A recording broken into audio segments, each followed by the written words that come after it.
I accidentally became the ghost haunting my own apartment building. A few months ago, people in my apartment building started talking about a ghost. It started with small things. Someone would hear footsteps in the hallway at 3 a.m. Another person claimed they saw a shadow standing near the stairwell before it disappeared. One neighbor swore they heard someone whispering, "Hello," when nobody was there. The rumor spread fast. The funny part is that I knew exactly what was happening. I work night shifts and I usually get home around 3 a.m. To avoid waking my roommates, I'd quietly take the stairs instead of the elevator. I also have a habit of talking to myself when I'm tired. One night, while carrying groceries, I dropped a bag. An elderly neighbor opened her door. Just as I bent down to pick everything up, the hallway light flickered at that exact moment. She screamed. I panicked and sprinted up the stairs. The next morning, the building's WhatsApp group exploded. Apparently, she had seen a dark figure crouching in the hallway that vanished when the lights flickered. The ghost stories got crazier every week. Someone posted blurry CCTV screenshots. Another person claimed the ghost only appeared after midnight. A third person said it was probably the spirit of a former tenant. I stayed quiet because honestly, it was hilarious. Then management announced they were installing extra security cameras because residents felt unsafe. At that point, I felt guilty and admitted everything. Nobody believed me. Even after I explained the late night shifts, the stairs, the dropped groceries, and the flickering lights, several neighbors insisted I was covering up the existence of the ghost. One guy actually said, "That's exactly what a ghost would want us to think." To this day, people still talk about the building ghost, and apparently I'm not the ghost. I'm just the guy who lives on the third floor.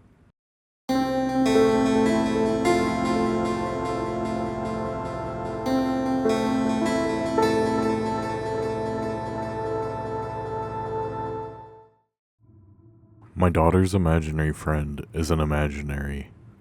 He's teaching her how to draw, and I think he's finishing his masterpiece. I am not holding a pen. I don't even have fingers anymore, just smudges of charcoal where my hands used to be. I am writing this by becoming the ink. The sketchbook has pinned me to the desk, and it is pulling the remaining fragments of my consciousness out of my fading body. I am bleeding my final thoughts into the fibers of this paper, staining the page with my own terror. If you find this post, please listen to me. Don't look for this house. If you see the listing, keep scrolling. You don't want to know what it feels like to be drawn. I've always believed that houses have memories. I thought it was just a poetic way to describe creaky floorboards and drafty hallways. I was wrong. Houses don't just have memories, they have appetites, and the one we bought, the sprawling Victorian skeleton of a fixer-upper, was absolutely starving. When we moved here, Lily was 7. She was everything to me. After the divorce, it was just us against the world.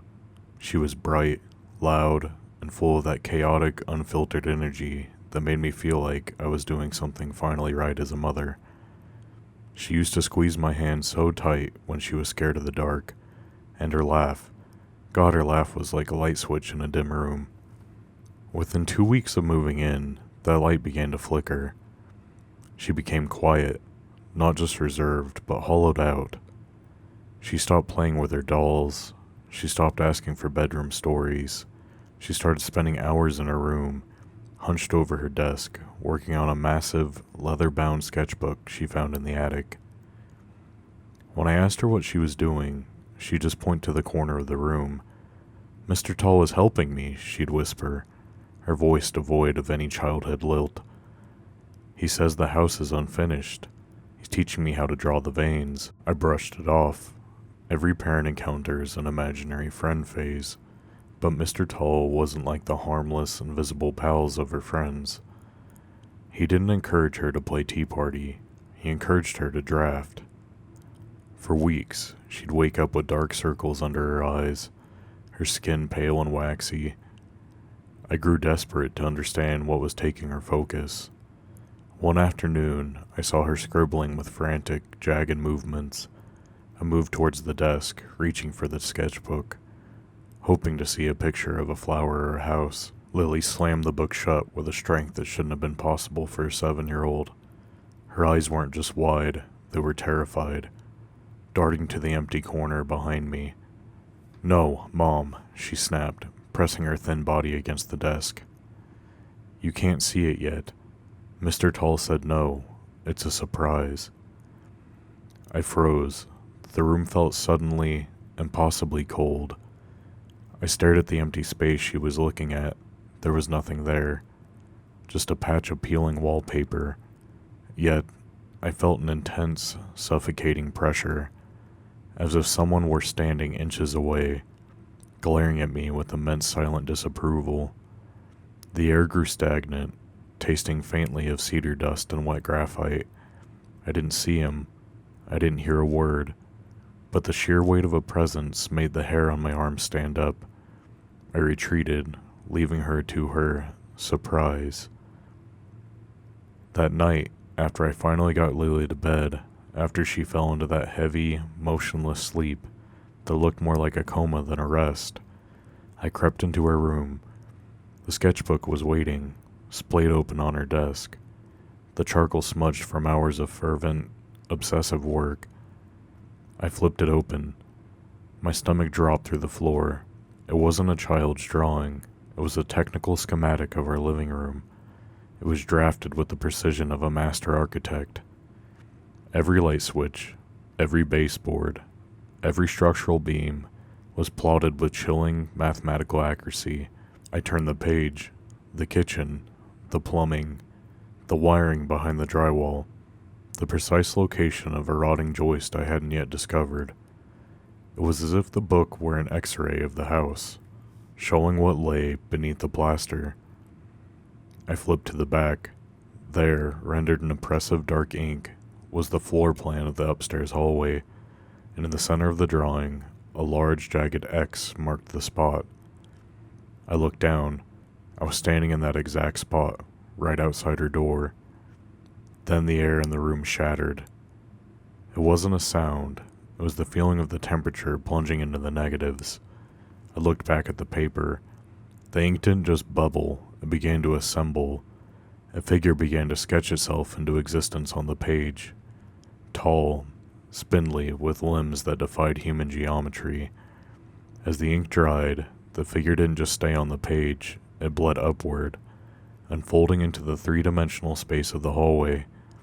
I felt a cold, jagged shadow fall over me. I couldn't move. I turned my eyes, just my eyes, and saw him. He was standing directly behind me, towering toward the ceiling, his long, gray fingers twitching. He didn't speak. He didn't need to. He just stared at the doorway of Lily's room with an intensity that felt like a physical blow. The door creaked open. Lily stood there. She wasn't tired. She was smiling. It was a wide, unnatural grin that looked painful on her small face. When she saw me, she didn't show concern. She laughed, a bright, tinkling sound that should have been sweet but felt like glass shattering in my ears. She walked past me. Ignoring my silent, paralyzed plea, she went straight to the desk. Mr. Tall leaned down, his elongated charcoal-smudged hand resting heavily on her shoulder. He didn't look at me. He stared at the blank page, his chest vibrating with a silent, jagged excitement. He pointed to the pencil. Lily picked it up. She looked at me, her eyes devoid of anything resembling the daughter I knew, and she started to draw. She was drawing me. Every stroke she made on the paper, I felt it in my own body. She drew a line across the page where my waist was, and I felt my spine snap, my torso flattening against the wall. She laughed again, a breathless, excited giggle, and shaded the area where my eyes were. My vision went dark, narrowing down to 2 small, pigment-filled dots. She was so willing. She was so precise. Mr. Tall leaned over her, his face inches from hers, watching every movement of the pencil with a hunger that made the walls of the house groan in unison. He was finally getting what he wanted, a new masterpiece. I am not holding a pen. I don't even have fingers anymore, just smudges of charcoal where my hands used to be. The sketchbook has pinned me to the desk, and it is pulling the remaining fragments of my consciousness out of my fading body. I am bleeding my final thoughts into the fibers of this paper, staining the page with my own terror. The book is forcing me to document my own erasure. It requires a witness to the transition. Lily is still drawing, her movements fast and joyous. She's shading the parts of me that aren't finished yet. I can feel the lead tip pressing into my skin, carving the lines of my face into the white expanse. I'm almost entirely two-dimensional now. My arms are just lines on a page. My eyes are just dots of pigment. Mr. Tall is standing over us, his chest vibrating with that silent, jagged excitement. He isn't saying a word, but his presence is a scream in my mind. He's watching Lily's hand, and every time she lifts the pencil, I feel a piece of my reality tear away. He is reaching out to close the book. When he does, I won't be in the hallway anymore. I'll be on the wall, trapped in the sketch, waiting for the next owner to peel back the paper and find me. Please, don't look. If you see the marks, run. You don't want to know what it feels like to be drawn. The pencil is lifting. She's shading my mouth. The darkness is spreading.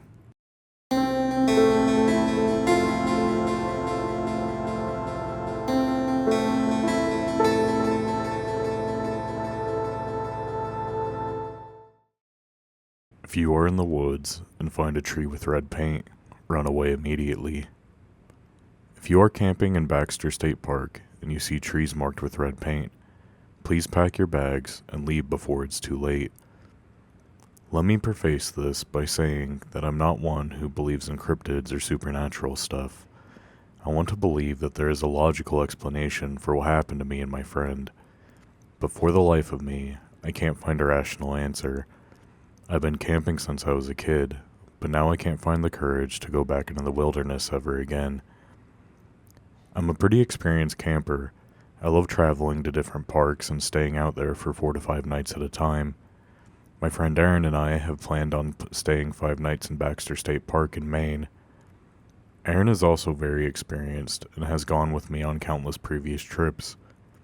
He knows these particular woods better than I do, so when he picked a spot pretty far off from any trails, I didn't question his decision. We chose a spot near a tree that was marked with red spray paint. We planned to leave the site every day to go hiking, so the paint made it an easy landmark that would help us locate our campsite. The campsite was in a small, open field about 30 yards north of the tree with red paint. The first night was completely fine. We hiked out to a nice fishing spot and then headed back to the camp when the sun was setting. I distinctly remember passing the painted tree on the way back. Unfortunately, this was the last normal experience I'd have in that forest. Later that night, I woke up to the sound of what seemed like a tree about to fall. I could hear the cracking of branches followed by loud creaking noises. The odd part was that there was no thud. It's as if the tree never hit the ground. What made it weirder was that the forest still seemed to be rustling. Although now more faint, I could still hear the cracking of branches and lots of commotion. I was still half asleep, so I chalked it up to there just being a large animal making noise. In the morning, we went out on another hike. As we left camp, I glanced around for any recently fallen trees just to be sure. There was nothing. We continued with our day as usual, until deciding to cut it short and head back in order to prepare for dinner. On the way back, we couldn't spot the tree with red paint. It was odd, but we still managed to make our way back to camp based on memory. Aaron was more confused by the absence of the tree than I was. He kept going on about how he was certain the path he had us on would have taken us right by the tree. To confirm, he walked back over to the location of the tree, but it was nowhere to be seen. When he told me this, I thought he must have missed it, so I also investigated. Sure enough, the tree wasn't anywhere to be seen. I trust our spatial awareness, and I wholeheartedly believe we were in the exact spot where the tree should have been. I remembered the sound from the previous night having come from the direction of the tree, so I thought that maybe it was the one that had fallen over. However, after scanning the area, there was no sign of a fallen tree. It's as if the tree had just completely vanished. Although we were confused, we didn't keep looking for much longer and returned to the campsite and went to bed. Later, in the middle of the night, I was once again awoken by the same sounds. It sounded like the forest was moving. The sound of trees breaking and snapping was unnaturally loud. It was much louder than small branches snapping. It was like a whole trunk was being broken in two. I still told myself that it was just a large animal, most likely a bear. I should have investigated it to be sure, but it sounded distant, and I didn't want to risk an encounter with an animal. That morning, we went hiking to another fishing spot nearby. This is when things got really strange. On our hike back, we took the main trail and walked past an older couple who were also out camping. They saw our fishing gear and asked if we caught anything. We started having a pretty casual conversation, but the whole tone shifted when the husband brought up hearing trees fall in the night. It was their first night camping, and I told him that we had been hearing loud noises in the night for multiple days now. I asked him if he was able to find the fallen trees, but he said they couldn't find anything. Then I asked him what direction he heard it from. It was right over there, near that tree with red paint on it, he said as he pointed off toward the distant tree line. Aaron and I looked at each other with confusion and an uneasy feeling. It's very possible that multiple trees had been marked with paint in these woods. Maybe there was logging scheduled soon. Despite all logical conclusions, both of us were put on edge by the mention of a tree with red paint. All four of us walked over to look for a fallen tree, but I was more interested in finding this tree with red paint. When we got closer, I asked the man where the tree with the red paint was. In a confused tone, he said, "It should be right here. That's strange. Maybe I'm mistaken." His wife chimed in, "No, it was definitely here. It was pretty easy to spot because of the bright red." Now things felt really off. What are the chances that two different groups spot a tree with red paint, and then both trees seem to vanish into thin air? We continued on our hike to the fishing spot. On the way, all we could talk about was the tree with the red paint. It was such a strange coincidence, and we couldn't figure out a logical explanation. Despite this, we tried to forget about it and focus on fishing and the beautiful scenery. We didn't want these strange events to ruin the vibe of the trip. The day came to an end, and I was once again awoken by loud rustling in the forest. I ignored it and went back to bed. When morning arrived, Aaron and I decided to take a break from hiking and spend the day at camp. While eating lunch, Aaron got up to take a piss. He walked over to the tree line, which was close by. It was maybe 20 yards away at most. One thing I feel I need to stress was that he had walked in the opposite direction of where we had initially spotted the tree with red paint. I didn't think anything of it, and continued eating with my back facing the direction where Aaron was peeing. In a shocked voice, Aaron shouted to me, "I found the tree with red paint. It's over here." Immediately after he said this, the forest began to rumble again. It was the same sounds I had been hearing every night. I could hear loud snaps of branches and a deafening creaking noise, the kind you hear from large trees swaying in heavy winds. I couldn't see Aaron anymore, and I became concerned, so I started calling out his name. My guess was that the tree couldn't have been far from the tree line, so if he walked into the woods to investigate it, he only would have walked a few feet. He was definitely close by, given the fact that I could hear him. However, as I called out his name, I didn't get a response. I began to panic. I thought maybe a bear or something had attacked him in the woods, and that's what caused the loud noises coming from the forest.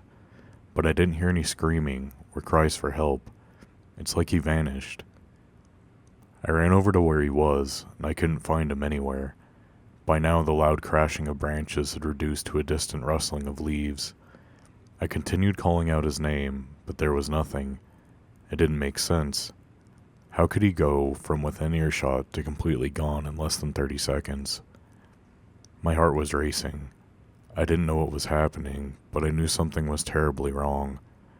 I began to sprint through the forest, following the sound of distant commotion in the trees. Unfortunately, the dense woods slowed me down, and eventually the forest returned to silence. I ran back to camp, all while still screaming out for Aaron. I went to investigate the spot where I last heard him. I thought if something happened, maybe I could track him by tracing his steps. I walked back to the tree line and found his canteen, which he had laid next to him on the ground.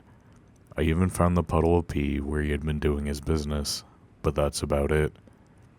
His footprints went only a couple more feet before coming to an abrupt stop. What made it stranger was that I couldn't even find the tree with red paint. It's a very bright red, and it's easy to spot, so if he spotted it while peeing, it must be extremely close by. I circled the area multiple times but found nothing. No tree, no Aaron. In all the confusion, my heart was racing, but I tried to stay calm and call 911. I didn't sleep for the next 72 hours. A search and rescue operation started just 30 minutes after I dialed 911. I tried to help as much as I could. I gave a description of Aaron and described where I last saw him and what had occurred just moments before his disappearance. I felt crazy for doing it, but I even brought up the tree and tried to stress that I believed it had something to do with his disappearance. As I expected, the police disregarded the whole tree thing. Under normal circumstances, I would have as well, but something felt deeply wrong in my soul. I don't know what it was, but I know that tree had something to do with Aaron's disappearance. To make matters even worse, the couple we had spoken to was also reported missing. Apparently, police estimate that they disappeared just a few hours before Aaron did. They were only reported missing after they didn't show up to a guided hiking session they had scheduled that day. How fucking strange is that? The couple also vanished without a trace. As far as I know, they were the only other people who had a strange encounter with a tree with red paint. And now they are missing as well. After multiple nights, I had to get some sleep. I was at the point of exhaustion. I packed mine and Aaron's things and decided to get a motel room. I wanted to be nearby the forest as the search continued. As of writing this, it's been just over a month since he went missing. So far, all the rescue team has found is one of Aaron's shoes. It was discovered about 15 miles from where he had vanished. Nothing has been recovered from the older couple. I'm still at the motel. I can't find it in me to leave Aaron in those woods. I feel so distraught and angry. I honestly just want an answer as to what happened. None of it makes sense. I can't find any logical explanation as to how or why he vanished. But all I know is that there is something dark in that forest. I know that somehow that tree is connected to all of this. It tears me up inside knowing that Aaron may never come back, and I'll have no rational explanation as to why this happened to him. All I can do now is warn others from experiencing the same fate. If you're out in the woods and you find a tree with red paint, please, for the love of God, turn around and go home.